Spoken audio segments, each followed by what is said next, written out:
this bill. I call the Honourable David Parker. I, after Dr Nick Smith, have to put on record some of the what I would think would be misrepresentations of history as to where New Zealand has got to in respect of its climate change response. It is true that New Zealand's percentage of renewable electricity decreased following the discovery of Maui gas. In 1976, from then forward, the percentage of New Zealand's renewables decreased over time as New Zealand thought that gas was the answer. It wasn't until the last Labour government actually removed the price cap on Maui gas that renewables became cost competitive.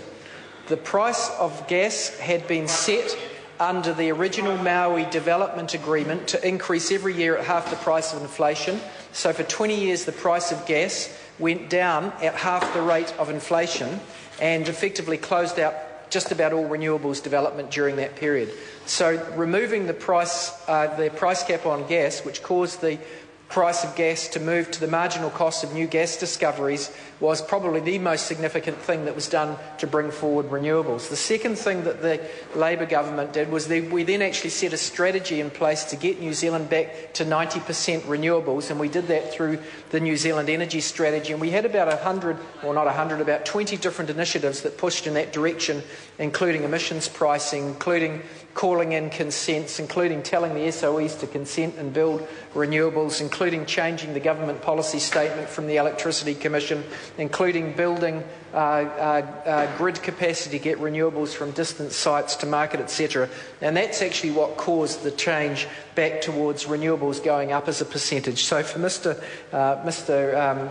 Dr Smith to claim credit for that is wrong. In respect of house insulation, good ideas have many parents, and I think just about every party in this House has claimed credit for that, and actually some credit should go to all parties in the House for that, because it is something this country's done for a long time. In respect of the insulation of state houses, it did stick in my craw recently that we had the Prime Minister claiming credit for the fact that state houses were being insulated, when I recall being part of the budget rounds when that was an initiative of Jeanette Fitzsimons, who was providing confidence and supply to the Labour government, and her price for that, or her contributions, she said, I want the money spent on the insulation of state houses, because once the state does that, the state will be in the position to introduce a regulatory rule to make everyone do it. Jeanette was right. It was her initiative. It was backed by the Labour government, and Labour National had nothing to do with it except they inherited the program. In respect of trees, we did have deforestation before we had a price on carbon.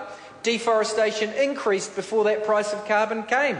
The only way that we were going to stop that was through the emissions trading scheme, and that is what stopped deforestation and also gave an incentive towards further planting of trees. The problem with Dr Smith's analysis is, one, he ignores that reality. Two, he ignores the fact that he voted against the emissions trading legislation that the Greens, the Labour Party and New Zealand First between them brought into effect. And thirdly, he ignores the fact that, as Brian Fellows now says, it's been put into an induced coma because of the National Party's tinkering with the scheme, putting a price cap on it without a floor, a 2-for-1 obligation, and refusing to restrict in a proper way the infiltration of low-cost units from overseas, which have seen a collapse in the price of carbon.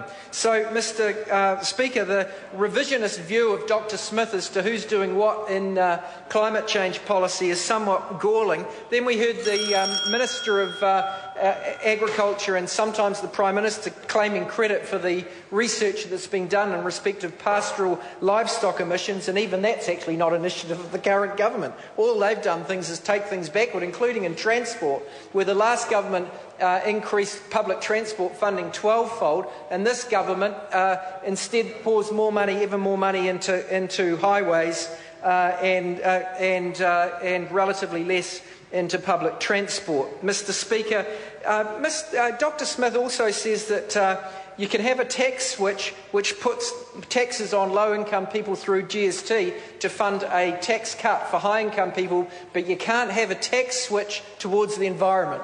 because that's what an increase in the price of carbon would be. It would be a tax switch, not an increase in total taxes. We'll be supporting this bill to Select Committee. One final point, sir. The existing Act says already that the investment funds should avoid prejudice New Zealand's reputation. That's all.